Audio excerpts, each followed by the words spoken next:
Amit Chabra, and I mentioned him before, but I will do so again. He is one of our board members, and he's also vice chair of public relations at ICERM.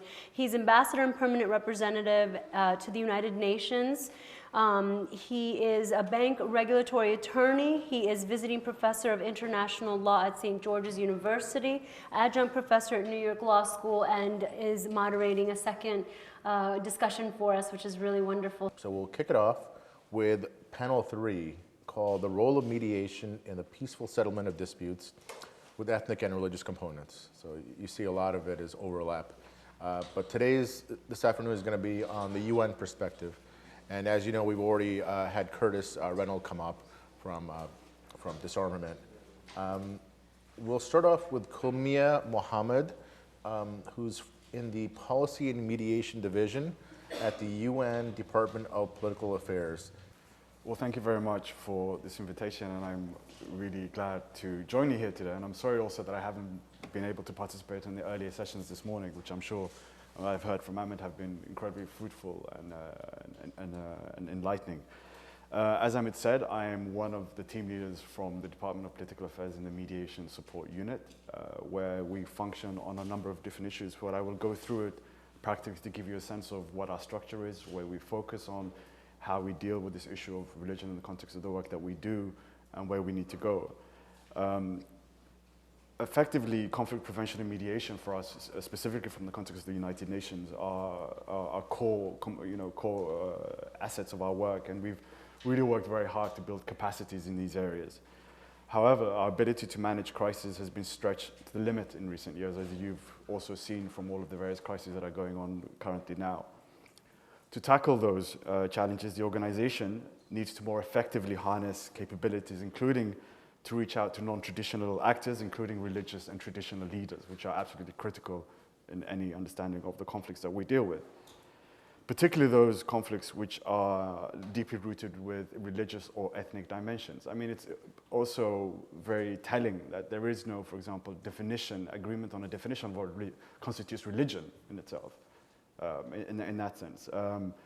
Very much, it can only really be understood within its historical and social context that it exists in, and academics are still divided into what actually constitutes it. We tend to think of it in terms of 5 broad parameters when we look at this issue. Number 1 is religion effectively as a community, a cohesive sense of belonging, which can also be a divider and also a connector. We think of it in terms of teachings, a set of doctrinal basis, customs, and so forth. Practice, practice in terms of behaviors and customs and whatnot. Discourse, in terms of worldviews and how one views sort of the overarching sort of understanding of what they constitute to be their belief system. And spirituality. As I said, the UN has prioritized mediation within that context as a key conflict prevention and resolution and transformation tool.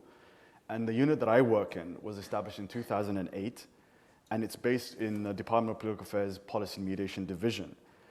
And it's effectively the service provider in the system for the United Nations on mediation. And it delivers and focuses on 3 specific areas.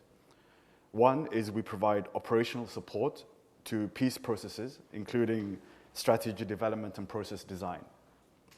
We build capacity for mediators and mediation teams, as well as regional and sub-regional organizations. The MSU has also established partnerships with diverse partners, including the African Union, the European Union, ASEAN, and other regional blocs in order to do our work, and the Organization for Islamic Cooperation. We have a standby team, which is deployable within 72 hours, which has thematic expertise, including on constitutions, on gender, on natural resources, on power sharing, on process design, and on security arrangements. Although there isn't a thematic area in terms of religion, it is in that sense, cross-cutting to that degree.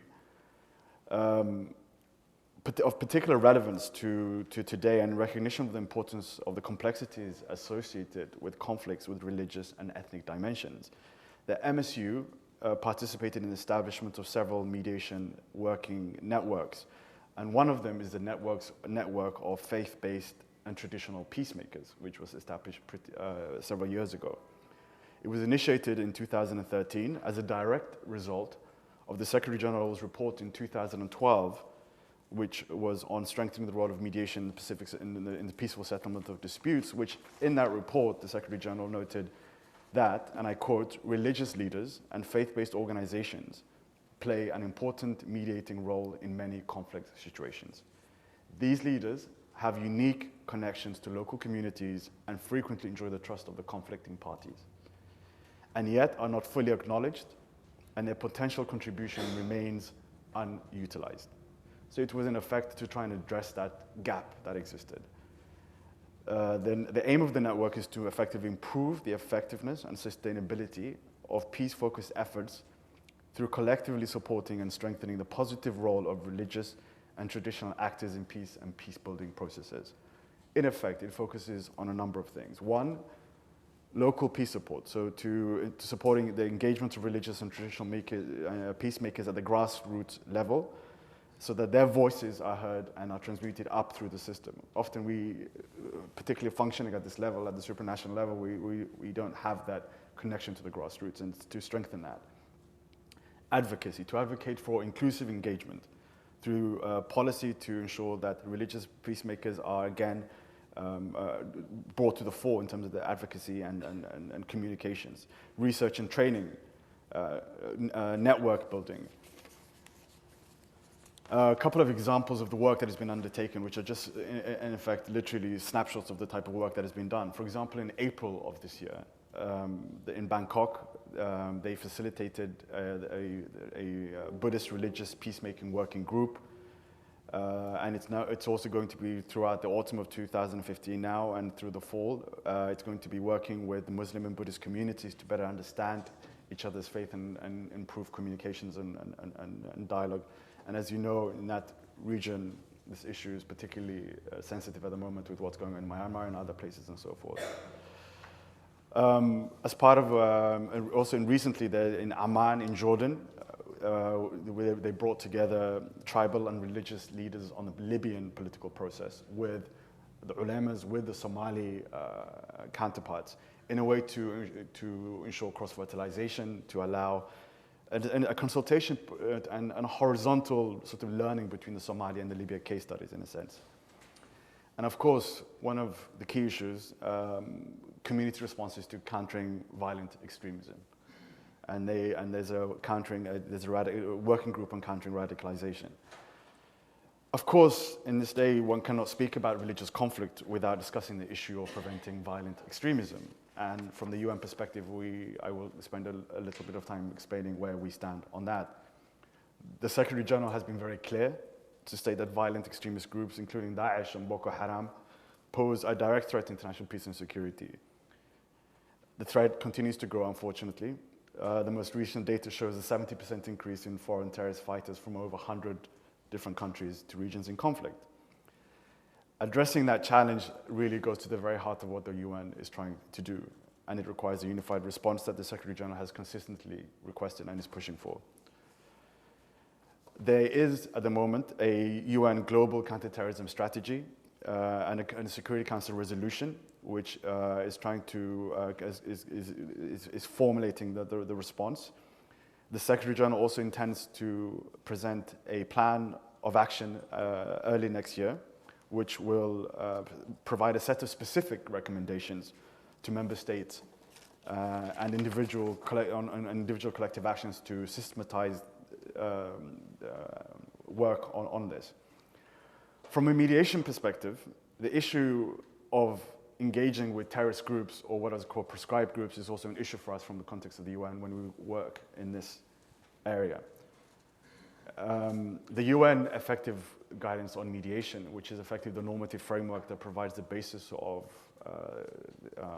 the toolbox in terms of what for mediation, clearly states that any party or action necessary to address the conflict with the knowledge of other negotiating parties should be addressed.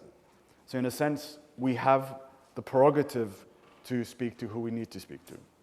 However, whether it actually happens or not is actually assessed on a case-by-case basis, and it's an incredibly complex issue. Three things that are considered. assessing the relevance and appropriateness of engaging. Whether you look at both the positive and negative indicators. In a sense, will a kind of settlement be reached without talking to these groups or not? Or whether or not, the negative, whether there is a consensus among member states, for example, that this shouldn't happen.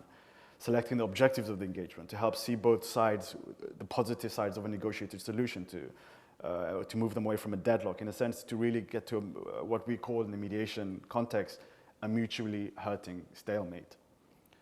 And of course, the modalities of engagement, through indirect or direct, through confidential means, through unknown means, and others.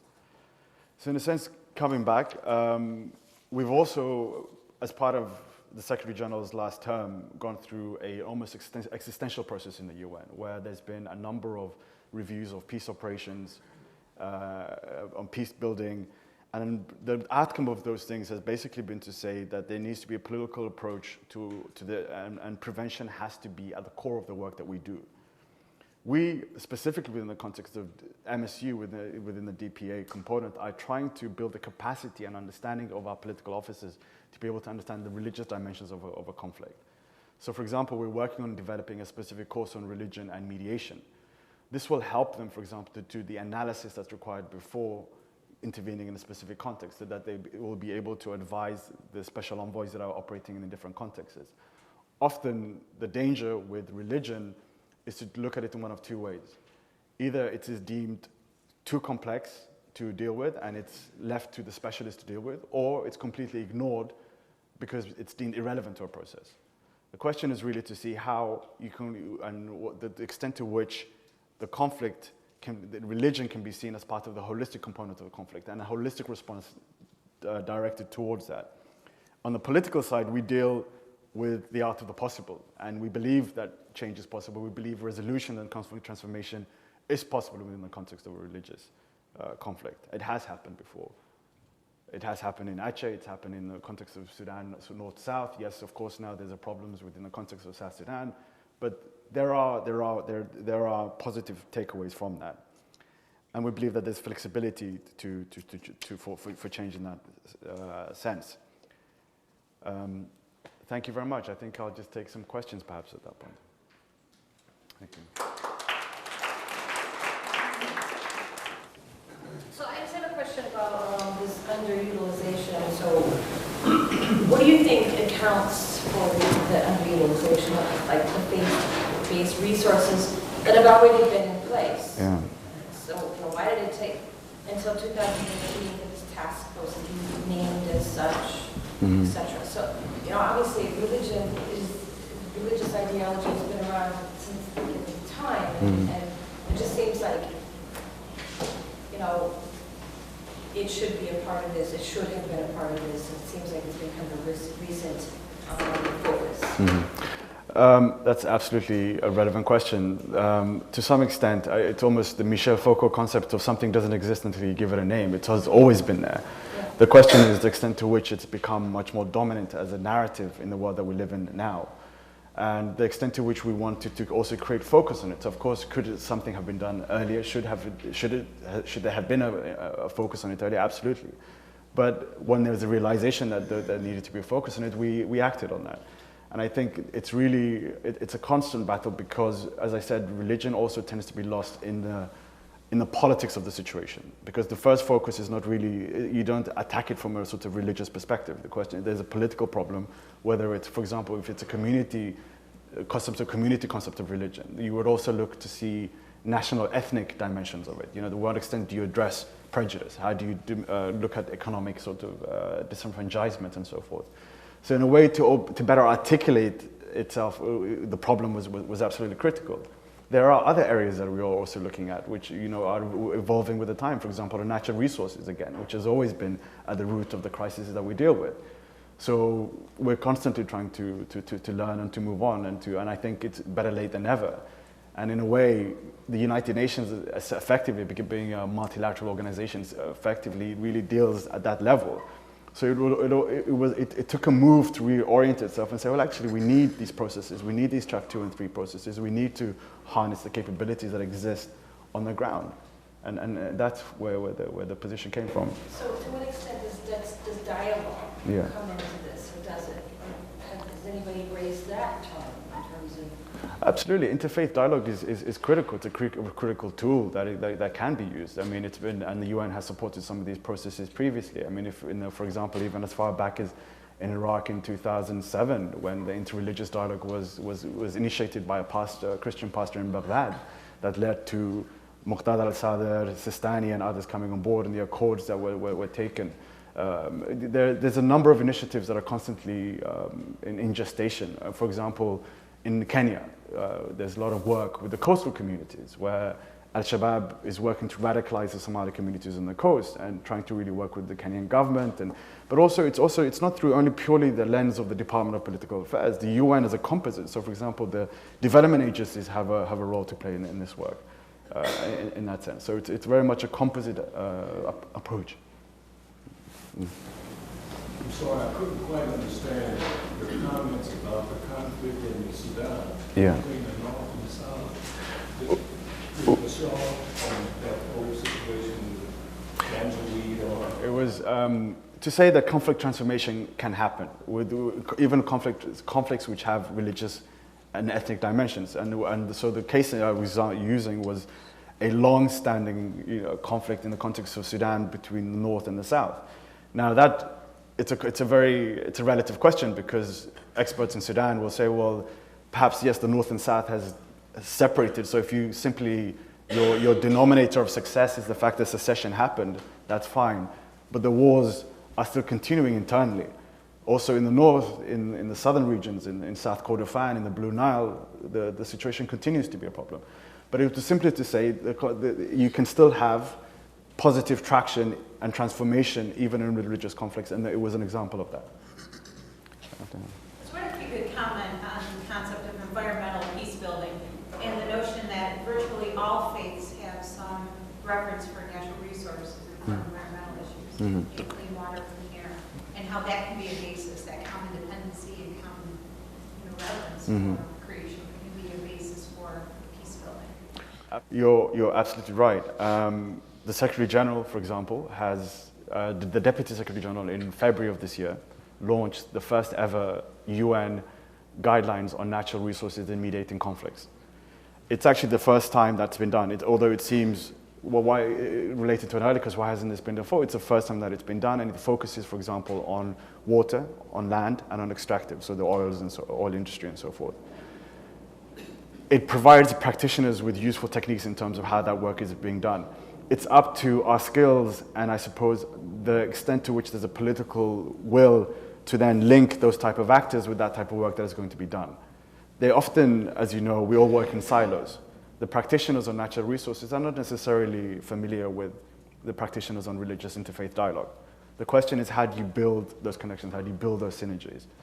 So part of our role, and in fact, I happen to be the focal point under my team for both those issues, will be, well, let's look at those synergies. And that's why entities like the network are useful, and we will constantly see how we can better ensure cross-linkages to that effect. Extreme. So the question is, how does the UN deal with extremes? Again, of course, the United Nations was part of the conference by the White House on this issue, and as I said, the Secretary General will be presenting a plan on this next year. It's part of the UN Global Counterterrorism Strategy that already exists, but there'll be a specific plan presented in early next year.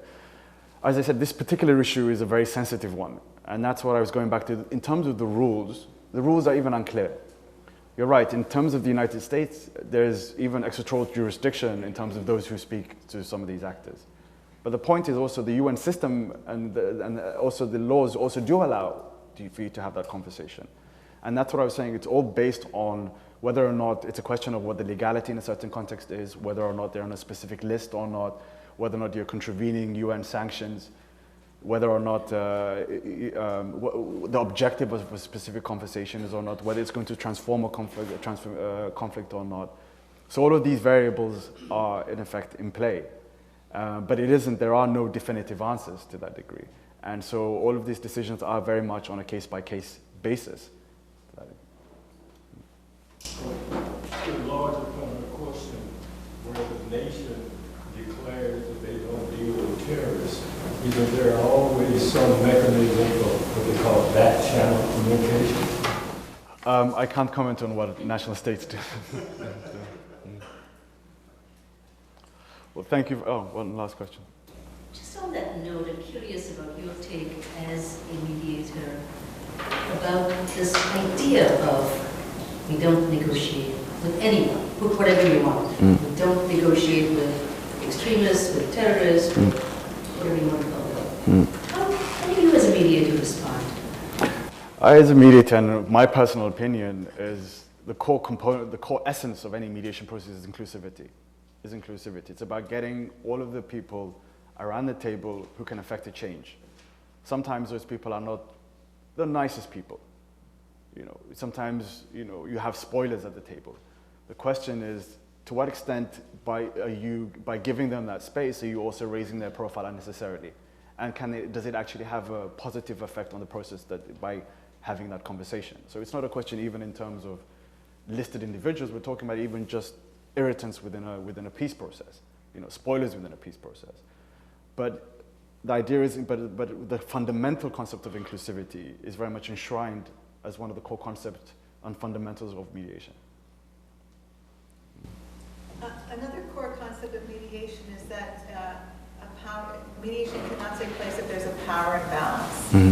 And it is the perception of many of these particular radicalized or extreme parties, the very marginalized, desperate players in a disagreement, that they are in fact marginalized because of a power imbalance that is structural and systemic in the United States, in the basis of the Security Council, which is, you know, controlled primarily by the United States and its allies.